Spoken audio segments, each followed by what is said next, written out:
안녕하세요. 자, 반갑습니다, 여러분들. 메가랜드에서 이성훈 선생님과 함께 세법을 담당하고 있는 임기원이라고 합니다. 자, 앞으로 1년 동안 여러분들 합격을 위해서 최선을 다해서 수업을 하도록 할게요. 여러분들도 저희들을 믿고 잘 따라와 주시면 여러분들 충분히 1년 안에 합격할 수 있게끔 저희들이 최선을 다해서 도와드릴 테니까 여러분들 잘 따라와 주시길 부탁드릴게요. 자, 우리 세법에 대해서 입문과정이라고 해서 여러분들 일단 본 수업 들어가기 전에 세법의 기본적인 내용, 흐름, 그리고 어떤 상황 같은 것을 간략하게 좀 설명하는 과정에 대해서 지금부터 설명을 좀 드릴 건데, 일단 여러분들 세법이라는 과목이 무슨 과목인지는 아시겠죠? 네, 글자 그대로 세금을 이야기하는 과목이에요. 그리고 우리 시험 문제에서는 2차 과목에 해당하는 거죠. 그죠? 그것도 보통 한 과목당 40문제씩 출제가 되는데 세법만 16문제입니다. 공시법이 24문제가 될 것이고요. 그래서 공시하고 세법은 묶어서 40문제가 출제가 됩니다.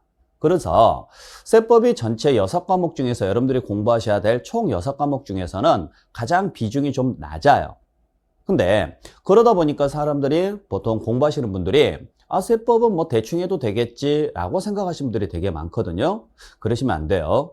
왜냐면 세법 이 한 과목 자체가 여러분들이 공부하기에는 조금 부담스러울 수가 있는 과목이긴 하겠지만, 그렇다고 해서 손을 놓거나 좀 늦게 시작하시게 되면은 나중에 가서 굉장히 후회를 많이 해요. 여기서 한 문제 더 맞춰줄 걸.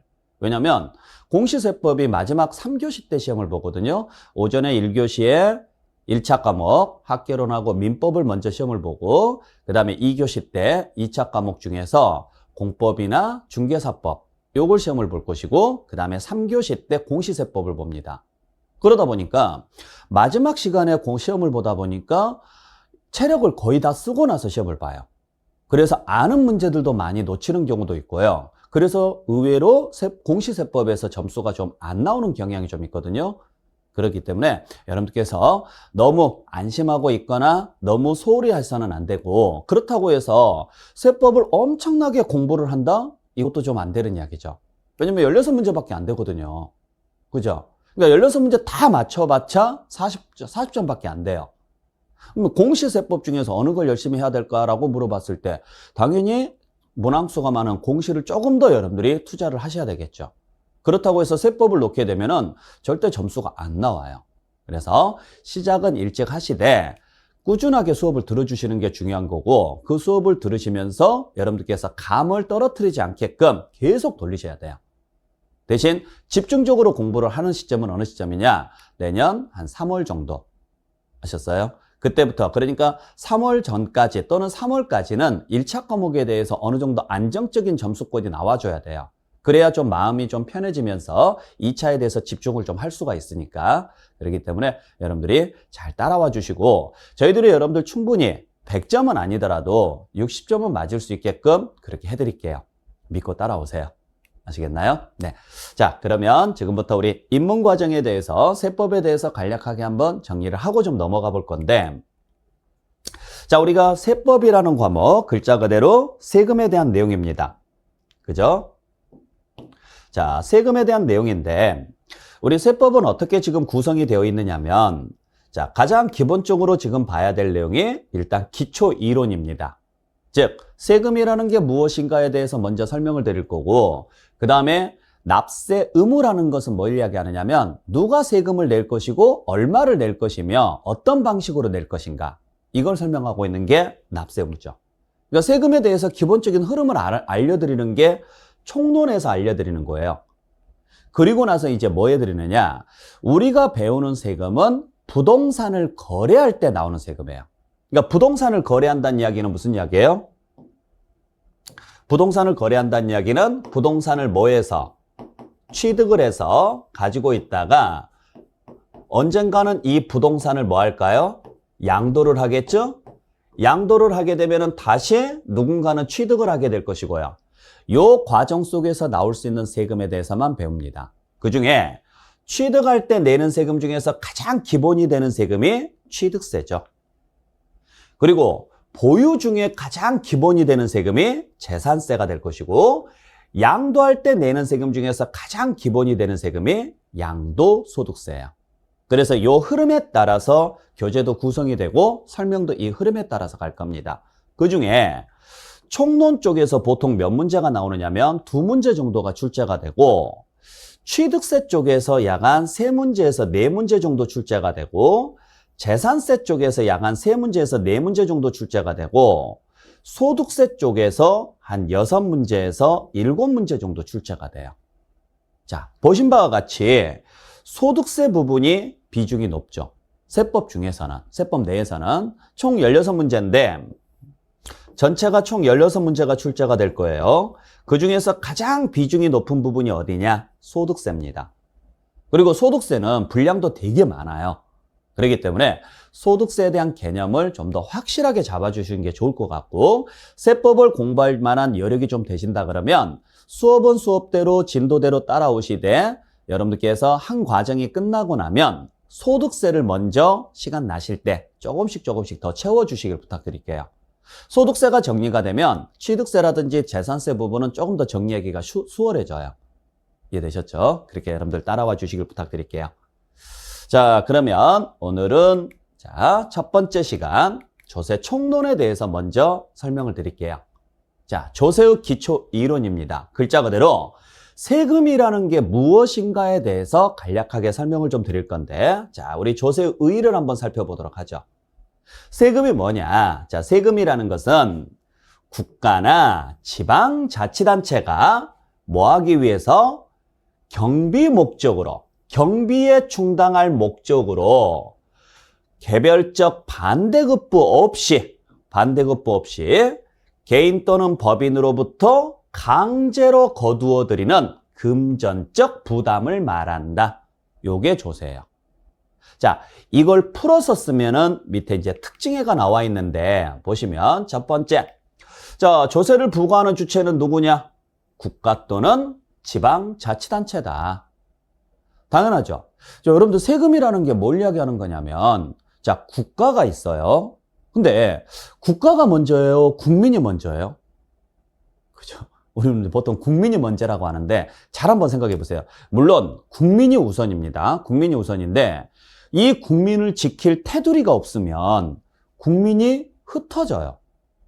그죠? 그러다 보니까 이 나라라는 게, 국가라는 게 굉장히 중요한 하나의 바운더리가 되는 거죠. 테두리가 되는 거죠.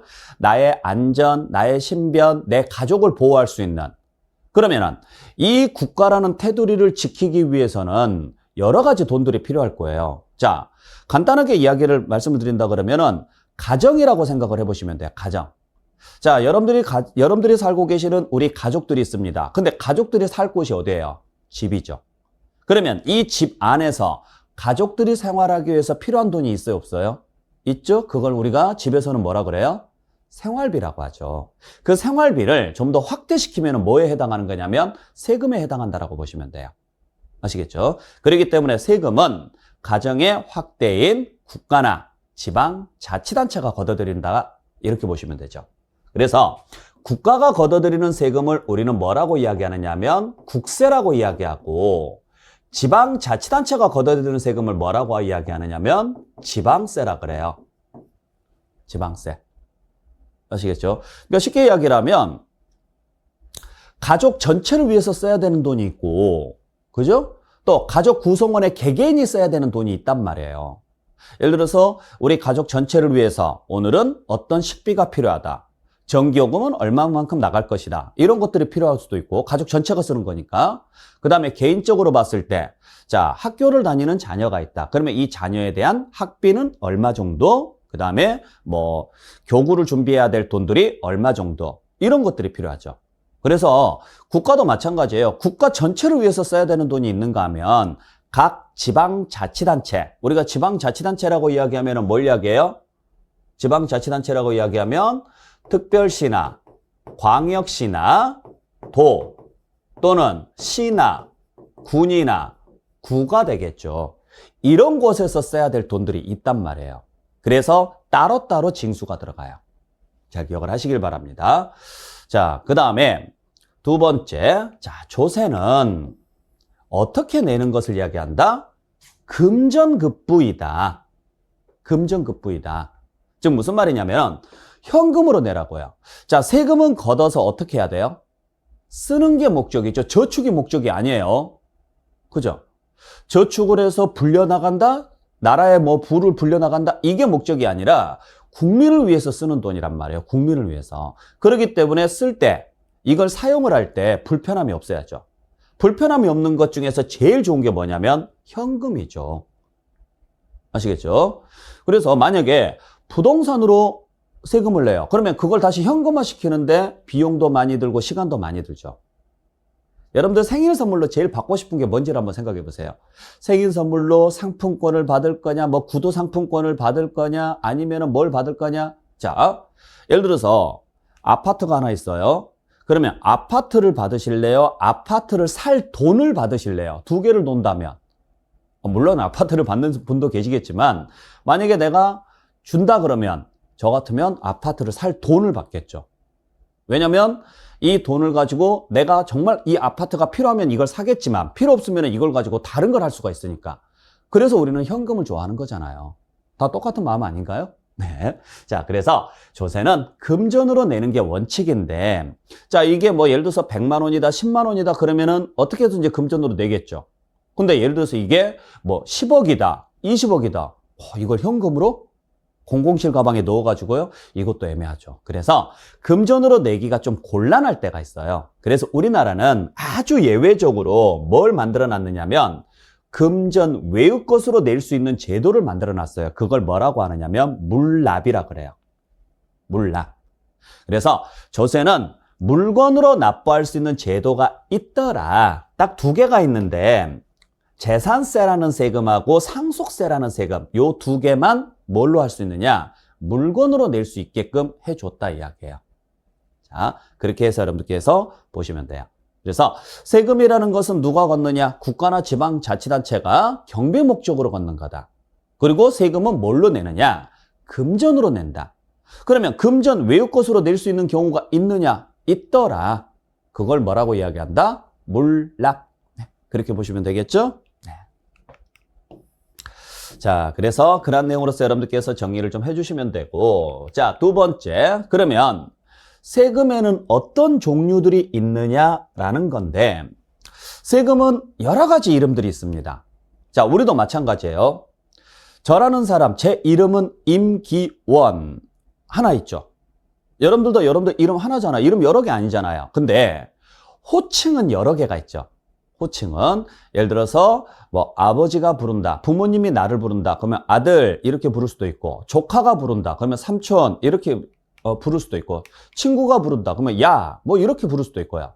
호칭은 여러 개, 이름은 하나인데, 자, 세금도 마찬가지예요. 세금의 이름은 하나예요. 근데 그걸 부르는 호칭이 여러 개가 있어요.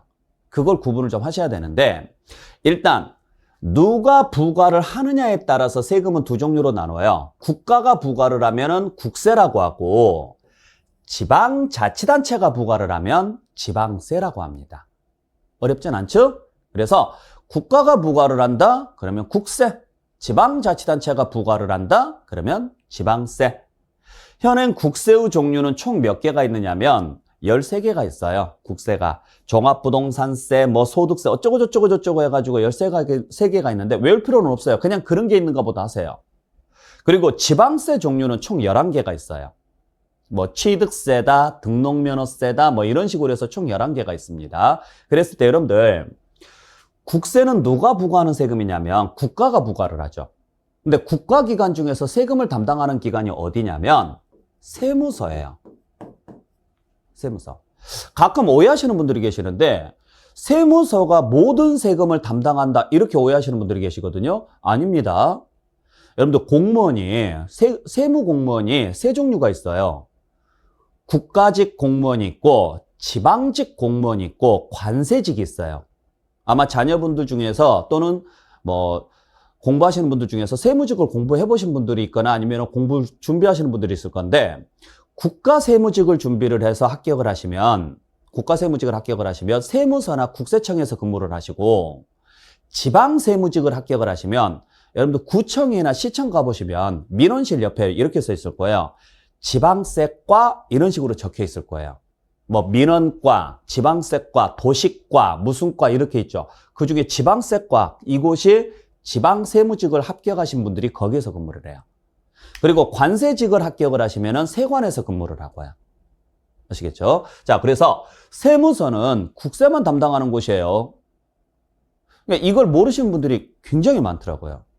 예전에 제가 어디 동사무소를 한번 갔었는데, 뭐 주민등록 등본을 끊으려고 한번 갔었는데, 옆에서 어떤 할머니 분이 재산세 고지서를 들고 오신 거예요. 그래서 그 재산세 고지서를 들고 그 동사무소 직원한테 물어보는 거예요. 이거 좀 뭐 잘못된 것 같아서 왔는데 하고 물어보시더라고요.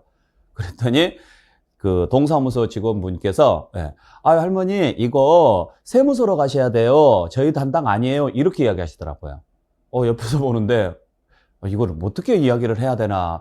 만약에 그거 아니에요. 세무서로 가시면 안 돼요. 라고 이야기하기에는 이 동사무소 직원분이 조금 민망해 할 것 같기도 하고, 그래서 할머니 나가셨을 때 말씀을 드리긴 했는데, 실제로 일하고 계시는 분들 중에서도 잘 모르시는 분들이 꽤 많아요.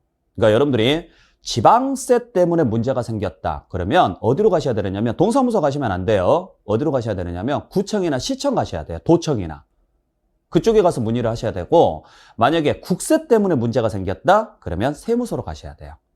아시겠죠? 자, 그래서 세무서가 관할하고 있는 게 국세고, 지방세는 누가 관할을 하느냐면 각 시청이나 구청. 네.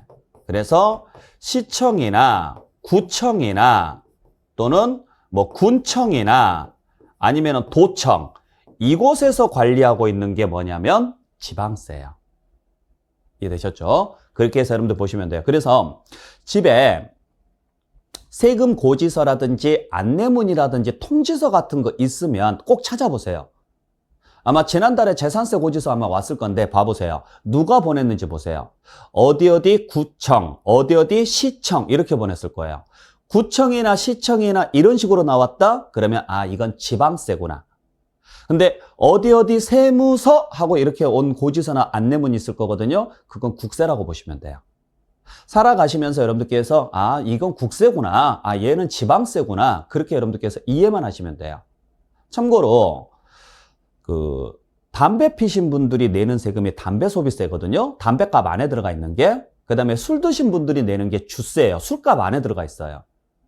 근데 담배 소비세는 지방세고 주세는 국세입니다. 그러니까 그분들한테 뭐라 하지 마세요. 담배 피시는 분들은 그 지역에 굉장히 세금을 많이 내고 계시는 거고, 술 드시는 분들은 나라에 세금 엄청 많이 내고 계시는 분이에요. 물론 건강은 안 좋습니다. 네, 자, 그렇게 여러분들께서 정리해 주시면 될 것 같고, 자, 그 다음에 두 번째, 조세의 사용 목적에 따라서 다시 두 개로 나누어지는데, 하나는 보통세라는 세금이 있고 또 하나는 뭐가 있느냐면 목적세라는 세금이 있어요. 그래서 세금을 걷어서 그냥 일반적인 경비에 사용하면 보통세라고 하고, 어떤 특정 경비에 특정 목적 경비에 사용한다. 특정 경비에 사용하게 되면은 그때는 뭐에 해당하느냐? 자, 일반 경비에 사용하느냐, 특정 경비에 사용하느냐에 따라서 달라지거든요. 목적세하고 보통세하고. 그렇게 생각하시면 돼요. 예금에가 두 종류가 있죠. 보통 예금이 있고 뭐 다른 예금이 있죠. 보통 예금은 수시로 입출이 가능하죠. 어떤 목적이 있어서 모아놓은 돈이 아니거든요. 그냥 필요할 때 뽑아다 썼다가 또 필요 없으면 다시 넣어놨다가. 근데 어떤 목적 때문에 모아놓은 돈이 있다. 그건요, 그 목적을 달성하기 위해서 모아놓은 돈이기 때문에 다른 용도로는 안 쓰겠죠. 그렇게 여러분들께서 정리하시면 돼요. 세금도 마찬가지예요.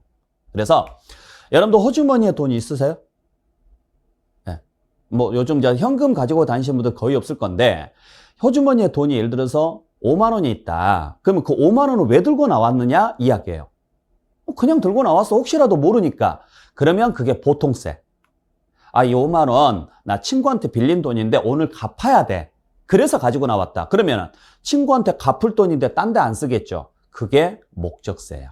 세금도 그러한 식으로 구분을 하도록 돼 있어요. 자, 그래서 보통세가 있고 목적세가 있더라 라고 보시면 되고, 세 번째, 조세 전가 유무에 따라서 다시 두 가지로 나누는데, 전가라는 말은 무슨 말이냐면 세금을 넘길 수 있다 이 말이거든요. 그래서 세금을 넘기지 못하고 그냥 내가 직접 내면 직접세, 세금을 다른 사람한테 넘겨서 내는 걸 간접세라고 하는데, 자, 납세자라는 사람이 있고 담세자라는 사람이 있어요. 글자 그대로 보시면 돼요. 납세자, 납부하는 사람이에요. 담세자, 부담하는 사람이에요. 그래서 세금을 납부한다, 이걸 납세자. 세금을 부담한다, 이걸 담세자. 이렇게 표현을 해요. 쉽게 말해서 누구 호주머니에서 돈이 나오느냐 이야기예요. 누구 호주머니에서 돈이 나오느냐, 그게 담세자. 누구 손으로 내느냐, 그게 납세자. 내 호주머니에서 돈이 나와서 내 손으로 냈다? 그러면 직접세. 내 호주머니에서 돈은 나왔는데 다른 사람 손을 통해서 낸다? 그건 간접세라 그래요. 그래서 납세자와 담세자가 일치하면 직접세, 납세자와 담세자가 다르면 간접세라고 하는데, 간접세 가장 대표적인 게 뭐냐면 부가가치세예요. 간접세에서 가장 대표적인 게. 중요한 내용은 아니에요. 자, 입문과정은 여러분들이 그냥 세금에 대해서 이런 게 있다라는 것을 알아가는 과정이지 이걸 외우거나 그럴 필요는 없어요. 자, 부가가치세는 여러분들 부가가치세라는 세금이 무슨 세금인지 아시죠? 소비할 때 내는 세금인데, 부가가치세가, 자, 우리가 사업자가 있습니다.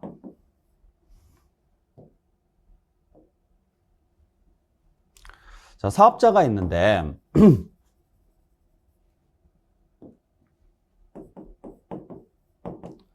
사업자가 있고 소비자가 있어요. 그러면 사업자가 소비자에게 물건을 판매를 합니다. 판매를 하게 되면 소비자는 사업자에게 대금을 지급을 하겠죠. 물건값을 주겠죠? 여러분들이 마트에 가서 물건을 산다거나 했을 때 그때 그 물건값 안에 들어가 있는 게 부가가치세죠. 우리 부가가치세를 줄여서 VAT라고 이야기를 하죠. 그래서 여러분들이 항상 물건을 살 때, 마트에서 물건을 사거나 커피 한 잔을 사거나 했을 때, 아니면은 뭐 택시 요금을 낸다거나, 여기에 전부 다 뭐가 포함되어 있느냐면 부가가치세가 포함되어 있어요. 그러니까 여러분들은 거의 매일매일 세금을 내고 계신다라고 보시면 돼요. 뭐 하나 살 때마다. 그 소비자 가격 안에가 뭐가 포함되어 있느냐면 부가가치세가 포함되어 있어요. 그러면 이 부가가치세는 누구 호주머니에서 나온 돈이냐면 소비자 호주머니에서 나온 돈인데, 소비자가 직접 세무서에다가 내는 게 아니라, 이게 국세기 때문에 세무서 관할이거든요. 세무서에다 내는 게 아니라 사업자한테 줘요.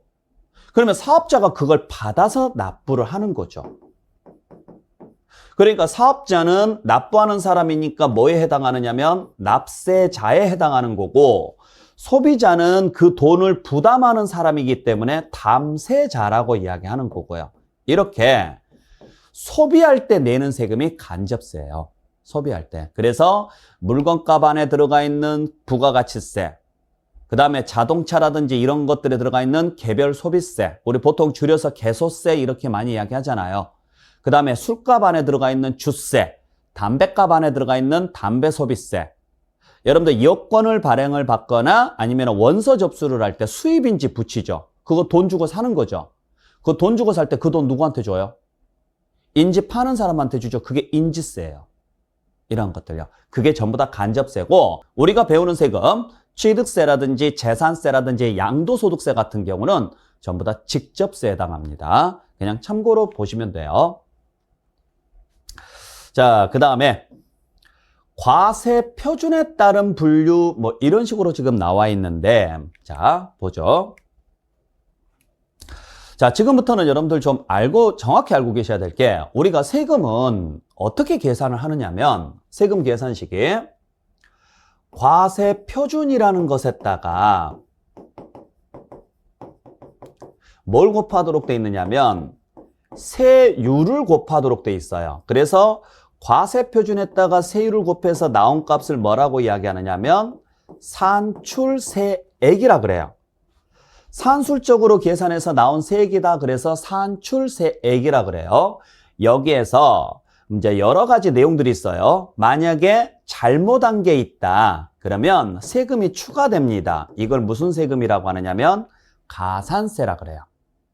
그리고 어떤 좋은 일을 해요. 좋은 일을 한다거나 아니면은 국가에서 필요해서 세금을 일부 깎아주는 경우가 있어요. 이걸 뭐라고 이야기하느냐면 감면이나 공제라고 합니다. 그 다음에 세금을 미리 낸 게 있어요. 전에 미리 세금을 먼저 내놓은 게 있어요. 그걸 기납부세액이라 그래요. 미리 납부했다 그래서.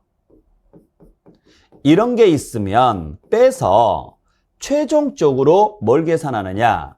내야 될 세금을 계산합니다. 이걸 납부할 세액이라 그래요. 요게 기본 계산식이에요. 그래서 우리가 세금은 어떤 식으로 지금 계산을 하느냐면 세금은 자, 우리가 실제로 내는 세금을 뭐라고 이야기하느냐면 납부세액이라고 이야기를 해요. 실제로 내는 세금을. 근데 납부세액이 나오려면 먼저 뭐가 나와야 되느냐면 산술적으로 계산된 세금이 나와야 돼요. 납부할 세금이 나오려면. 즉 무슨 말이냐면 그래서 산술적으로 계산했다 그래서 산출이라고 이야기를 하거든요. 즉 무슨 말이냐면 대학교를 입학을 했어요. 예를 들어서 A라는 대학교에 입학을 했습니다. 그러면은 등록금이 나올 거 아니에요. 근데 등록금이 내 친구랑 나랑 같이 입학을 했는데 이 친구랑 나랑 공식적인 등록금은 똑같죠. 그게 산출세액인 거예요. 근데 실제 내는 등록금은 다를 수 있죠. 내 친구는 예를 들어서 100만 원인데 100만 원을 다 냈단 말이에요. 근데 나는 장학금을 받았어요. 80% 장학금을 받아서 80만 원을 뺀 20만 원만 내요. 그럴 수 있죠. 그래서 먼저 다른 건 고려하지 말고 산술적으로 세금을 먼저 계산을 해봐라. 그리고 나서 거기에 가감할 게 있는지 없는지 확인하자. 가감할 게 있으면은 추가 계산을 해서 실제 납부할 세금을 계산하자. 가감할 게 없으면은 그냥 산술적으로 나온 세금을 그대로 납부하게끔 하고 이런 식으로 갑니다. 그때 산출세액이 나와야 세금 계산이 가능하죠. 이걸 계산하기 위해서 필요한 게 두 개가 있어요. 그게 하나는 과세표준이라는 게 있고 또 하나는 세율이라는 게 있어요. 그러니까 글자 그대로 해석하시면 돼요. 무슨 이야기냐면 과세가 되는 금액이 얼마입니까? 과세라는 말은 세금이 계산된다는 이야기예요. 과세가 되는 금액이 얼마입니까? 그게 과세표준이고 거기에다가 곱할 비율이 몇 프로입니까? 그게 세율이고요. 세율에다 곱하기 때문에 뭐라고 이야기해요? 세율이라 그래요. 우리가 보통 이자 같은 경우는 어떻게 계산합니까? 원금에다가 이자율을 곱하죠. 이자니까 이자율이라고 하고 얘는 세금이니까 세율이라 그래요. 그래서 과세표준에다가 뭘 곱하느냐? 세율을 곱해서 계산을 하는데 그 과세표준이 금액으로 계산이 되는 경우가 있고 수량으로 계산되는 경우가 있어요. 그래서 금액으로 계산되면 종가세라 그래요. 가액으로 계산된다 그래서. 대신 수량으로 계산되면 종량세라 그래요. 종량세, 수량으로 계산된다 그래서. 그리고 세율이 비율로 표시가 되는 경우가 있는데 비율로 표시가 되면 정율세라 그래요. 정율세. 비율로 표시한다 그래서. 근데 금액으로 표시되는 게 있어요. 금액으로 표시되면 정액세라 그래요. 금액, 액자를 써서. 중요한 내용은 아니에요. 그냥 용어가 그렇다는 이야기예요. 가운데 글자만 읽으시면 돼요. 가액으로 표시했구나, 가세구나, 수량으로 표시했구나, 량이구나, 비율로 나왔구나, 율이구나, 금액으로 나왔구나, 액이구나. 아셨어요? 그러니까 이렇게 보시면 되겠죠? 자, 아파트를 샀어요. 아파트를 샀으면은 무슨 세금을 내야 돼요? 그렇죠. 취득세를 내요. 그래서 아파트를 계산을 하는데 어떻게 계산하느냐면 예를 들어서 아파트를 10억에 취득을 했다. 그러면은 세금을 어떻게 계산하느냐? 10억이라는 금액에다가 4%라는 세율을 곱해서 세금을 계산을 합니다. 자, 요 앞에 나오는 것을 뭐라고 하느냐면 과세표준. 요 뒤에 나오는 것을 세율이라 그래요. 세율. 아시겠어요? 그러면 얘가 지금 금액으로 표시됐죠. 금액으로 표시됐으니까 종가세라고 하고 얘가 비율로 표시됐죠. 그러니까 정율세라고 하고요. 근데 여러분들 그 자동차세 있잖아요. 혹시 자동차세 아시죠? 여러분들 자동차세 어떻게 계산하는지 아세요? 자동차세? 차값으로 계산하는 게 아니라 배기량으로 계산해요. 배기량. cc. 그래서 배기량 곱하기 얼마 이런 식으로 돼 있어요. 그러면은 수량으로 계산됐죠? 그래서 종량세. 금액으로 표시돼 있죠. 그러니까 정액세 이런 식으로 가요. 아시겠죠? 자, 그래서 요 계산식은 여러분들 굉장히 중요한 계산식이거든요. 꼭 좀 기억을 좀 해주세요. 몇 번 써보시면서 계산을 하셔야 돼요. 그리고 글자 하나하나를 정성 들여서 여러분들께서 생각을 좀 해보세요. 아, 이게 무슨 말일까? 요게 무슨 말일까? 왜냐면 요게 외워져야, 요 계산식이 외워져야 세금을 계산을 할 때, 세금을 풀어낼 때 편리해져요. 모든 세금은 요 과정으로 계산이 됩니다. 아시겠죠? 자, 그래서 요 내용, 자, 나와 있죠? 과세 표준에다가 세율을 곱해서 세액이 나오는데 그 과세 표준, 즉 과세 표준이라는 것은 뭘 이야기하느냐? 세액 산출에 요 세액을 계산할 때 기초가 되는 과세 대상의 가액이나 수량 면적을 말한다. 그래서 가액 등으로 계산하면 종가세, 수량 등으로 계산하면 종량세. 거기에 곱할 세율이 비율로 표시되면 정률세, 금액으로 표시되면 정액세. 네. 글자 그대로 보시면 돼요. 어려운 내용은 없으니까 네, 그렇게 정리하시면 되고. 자, 그 다음에 제3절에 조세의 용어 정리가 있는데 요 용어 정리는 지금 볼 건 아니에요. 나중에 뒤에 가서 취득세라든지 재산세라든지 소득세 쪽을 보셔야 하지만 여러분들께서 볼 수 있는데 몇 가지만 좀 간단하게 좀 말씀을 드릴게요. 첫 번째가 자, 우리가 아까 방금 전에 과세 표준에다가 뭘 곱한다 그랬어요? 세율을 곱한다 그랬죠? 그때 그 세율이 어떤 식으로 적용을 하느냐에 따라서 여러 가지 종류가 있는데 그 중에 하나가 표준세율이라는 게 있어요. 이 표준세율이 뭐냐면 자, 지방세를 부과를 할 때 통상 적용해야 될 세율인데 특별한 사유가 있으면 이에 따르지 아니할 수 있는 세율을 말한다. 뭐 이런 식으로 돼 있죠? 무슨 이야기냐면 자, 지방세 세율은 누가 정하느냐면 지방자치단체가 정하는 게 아니에요. 왜냐면 여러분들 지방자치단체가 세율을 정하잖아요. 그러면 이 지역 세율하고 이 지역 세율이 달라요. 그럼 여러분들 같으면 어느 지역에서 살고 싶어요? 그죠? 세율이 싼 지역에서 살고 싶을 거예요. 그러면은 인구가 이동을 하죠. 세율이 싼 지역으로. 그러면은 당연히 이쪽 지역은 인구 유치를 위해서 어떻게 할까요? 세율을 또 다운을 시킬 거예요. 그러면 여기도 또 다운을 시킬 거예요. 여기도 또 다운을 시켜요. 결국에는 세율이 없어져요. 그럼 세금을 못 거두면 지자체가 운영이 안 될 것이고 지자체가 운영이 안 되면은 나라가 망하는 게 돼요. 그래서 이런 불필요한 싸움을 하지 말아라. 누가 정해주느냐? 국회에서 정합니다. 국회의원들이. 국회가 입법부죠?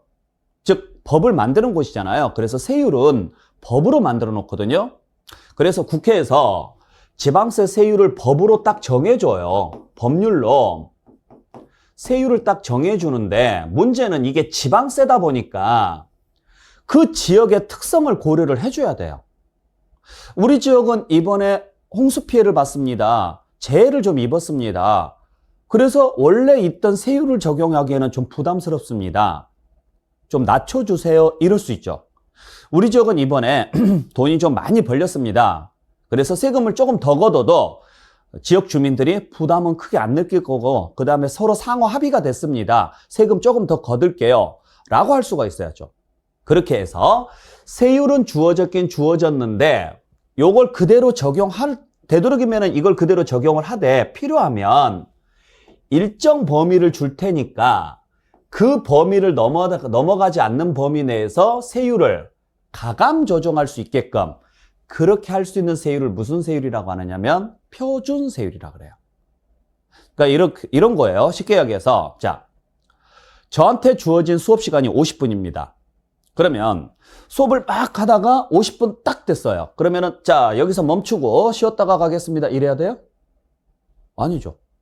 예를 들어서 50분인데 흐름이 쭉 이어져 가고 있어요. 난 3, 4분 더 해도 될 것 같아요. 더 하면 끝날 것 같아요. 그러면 3, 4분 더 하는 거예요. 자, 한 10분 정도 더 일찍 끝낼 수도 있고 한 20분 정도 늦게 끝낼 수도 있잖아요. 그건 제 재량이죠. 무슨 말인지 아셨죠? 근데 공식적인 수업 시간이 정해져 있어야 돼, 안 정해져 있어야 돼요? 정해져 있어야 돼요. 왜 정해져 있어야 되느냐면 그래야 학생들이 예측이 가능하니까 오늘은 몇 시에 끝난대 원래가 그러면 수업 조금 더 하면 거기서 한 10분에서 20분 정도 더 할 수도 있어 라는 예측이 가능해야 다음 약속을 잡는다거나 무슨 일을 한다거나 할 수가 있으니까. 그래서 우리가 항상 이야기를 할 때 몇 시에 만나자 라고 이야기를 하더라도 머릿속에는요, 그래 얘가 얘보다 이 시간보다 10분 일찍 올 수도 있고 한 20분 늦게 올 수도 있고 이런 예상들을 하잖아요. 그렇게 가감 조정할 수 있게끔 잡아준 세율을 뭐라고 하느냐, 그걸 표준 세율이라고 그래요. 지방세는 그런 식으로 돼 있어요. 그래서 참고로 지방세는 몇 프로 범위 내에서 가감 조정이 가능하냐면 50% 범위 내에서 가감 조정이 가능합니다. 지방세는. 그러니까 예를 들어서 4%짜리다. 자, 표준세율이 4%다라는 이야기는 4%의 50%인 2%를 뺀 2%와 4%의 50%인 2%를 더한 6%와 죄송합니다. 자, 6%와 요 사이에서 왔다 갔다 할 수 있다고요. 필요하면. 그러니까 되도록이면 4%를 적용을 하겠지만 필요에 따라서는 2%나 2.1%나 2.2%나 2.3% 등을 적용할 수도 있고 또 필요하면 4.2%나 4.5%나 이렇게 적용할 수도 있다. 이렇게 가감 조정이 가능한 세율을 무슨 세율이라고 하느냐면 표준 세율이다. 이렇게 보시면 되고. 그 다음에 두 번째, 납세 의무자란 뭘 이야기하느냐? 글자 그대로 세금을 내는 사람을 납세 의무자라고 이야기해요. 네. 뭐 납세자도 같은 개념인데 나중에 가서 여러분들 차이점은 말씀드릴게요. 지금은 조금 어려운 내용이라서 놔두시고. 자, 그 다음에 과세표준 신고서라는 게 있죠. 지금 보신 바와 같이 여러분들 과세표준 신고서라는 게 있거든요. 신고서. 세금은 조금 다음 시간에 말씀드리겠지만은 두 종류가 있어요. 여러분들이 직접 계산을 해서 내야 되는 세금이 있고 세무서 등이 계산을 해서 나온 만큼 내는 세금이 있어요. 그러니까 여러분들이 계산해야 되는 게 있고 정부가 계산해 주는 경우가 있거든요. 그때 여러분들께서 직접 계산을 할 때는 이걸 작성을 하셔야 돼요. 신고서라는 것을 작성을 하셔야 돼요. 여러분들이 직접. 그래서 지금 보신 바와 같이 취득세 같은 경우에 이렇게 신고서가 있습니다. 그냥 여러분들이 인터넷 등에서 검색을 하시면 돼요. 그래서 여기에다가 여러분들이 쭉 집어넣으시면 돼요. 취득자, 내가 누구고, 전소유자가 누구고, 관계가 어떻게 되고 이런 것들 쭉 적고 그때 자, 과세표준 얼마짜리를 샀으며 그때 적용할 세율은 몇 프로이고 이걸 여러분들이 배운 대로 법률에 나와 있는 대로 딱 적으면 자연스럽게 세금이 나올 것이고 그 세금에 대해서 어쩌고 저쩌고 해서 내시면 돼요. 네. 그래서 이런 것들을 여러분들이 작성해서 낸다. 요걸 신고서라고 합니다. 네. 뭐 별로 어려운 내용은 아니에요. 근데 이제 여기에 적는 게 어려운 거죠. 그걸 우리가 나중에 본 수업 시간에 배울 것이다 라고 보시면 되겠네요. 자, 그 다음에 요 내용. 자, 방금 봤던 신고서 있죠. 그걸 여러분들이 직접 적어서 내시면 돼요. 그 내는 과정을 뭐라고 하느냐? 신고납부라고 합니다. 그러니까 신고납부라는 것은 누가? 납세의무자가 뭐하고? 신고하고, 즉 신고한다는 이야기는 아까 봤던 그 신고서 있죠. 그걸 작성을 해서 내는 걸 신고라고 해요. 그러면 거기에 금액이 나와 있어요? 안 나와 있어요? 나와 있겠죠. 자, 지금 보시게 되면 이걸 쭉 계산하게 되면은 여기에 금액이 나오거든요. 여기에 쭉 계산을 쭉 해 나가게 되면은 여기에 금액이 나오겠죠. 요걸 일단 이 종이를 내요. 이 종이를 내는 걸 뭐라고 이야기해요? 신고한다. 그리고 그 종이에 나온 금액을 어떻게 하시면 되느냐면 은행에 가서 납부하시면 돼요. 그걸 뭐라고 이야기하느냐면 납부라고 해요. 이렇게 신고하고 납부하는 과정을 신고납부라고 합니다. 자, 여기서 한 가지 주의하셔야 될 것은 여러분들 신고는 지금 뭘 하는 거냐면은 신고서를 제출하는 행위라고 그랬죠. 이 신고서는 어디에다가 내느냐면 국세 같은 경우는 세무서에다가 내고 지방세 같은 경우에는 지방자치단체에 내는 거예요. 그냥 줄여서 지자체라고 할게요. 그러면 세무서나 지자체 공무원이 신고서를 검토를 해요. 그래서 이상이 없으면 거기에 나와 있는 금액을 납부할 수 있게끔 영수증을 줄 거예요. 그 영수증을 들고 여러분들 납부는 어디 가서 하느냐? 은행 가서 하는 거예요. 은행 가서.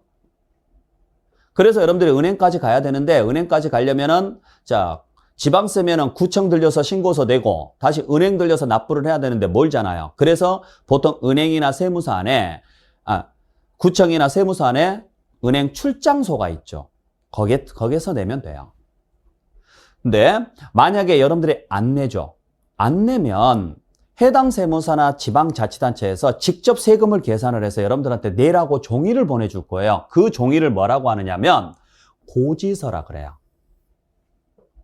이렇게 고지서를 보내서 징수하는 것을 보통징수라고 합니다. 보통. 일반적으로 징수할 때 쓰는 방식이다. 그래서 무슨 징수라고 하느냐면 보통징수라고 그래요. 그러니까 보통 상대방한테 돈 달라고 이야기할 때 우리가 이제 뭐 전화로 이야기해서 이야기해도 되지만 국가가 전화해가지고 야, 돈 내 이럴 수는 없잖아요. 그래서 법적으로 청구서를 보내거든요. 그 청구서가 법적인 청구서가 뭐냐면 고지서예요. 이렇게 청구서를 보내서 징수하는 방식. 일반적으로 청구해서 징수한다 그래서 이걸 보통징수라 그래요. 그래서 고지서 보내서 징수하는 방법을 일반적인 징수 방식이다. 보통징수라고 한다. 앞으로 잘 기억하셔야 돼요. 자, 제가 신고 납부한다 이야기하면 내가 신고서 내고 납부까지 하는 걸 말하는구나. 보통징수한다. 그러면 고지서가 오겠구나. 그러면 고지서 받아서 고지서에 나와 있는 금액대로 내면 되겠구나. 그래서 보통징수하는 것 중에 가장 대표적인 게 재산세죠. 그래서 여러분들이 9월 달에 재산세 내셨을 건데 그게 고지서 받아서 내셨죠? 네, 그게 보통징수 방식이에요. 그렇게 보시면 되고, 자, 신고 납부는 의무입니다. 당연히 해야 돼요. 당연히 해야 되는데 일을 안 하면 벌금을 내요. 그 벌금이 뭐냐면 가산세예요. 벌금이. 우리가 뭐 교통법규를 위반한다거나 이러면 벌금 내죠. 세금도 마찬가지입니다. 세금도 법으로 정해놨기 때문에 의무예요. 근데 의무를 이행하지 않게 되면은 벌금을 물도록 돼 있고 그 벌금을 세금에 더한다. 그래서 가산하는 세금이다. 그래서 가산세라고 합니다. 그렇게 여러분들이 정리를 좀 해주시면 돼요.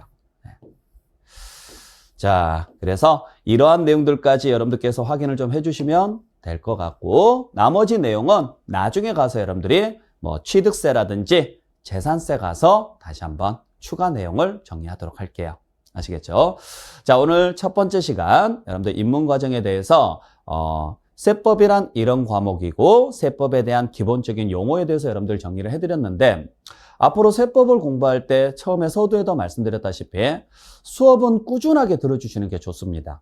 그렇게 수업을 꾸준하게 들어주시면서 세법에 대한 용어, 그 다음에 세법에 대한 흐름을 계속 잊지 않고 따라오셔야 나중에 여러분들이 본격적으로 공부를 할 때는 좀 더 수월해져요.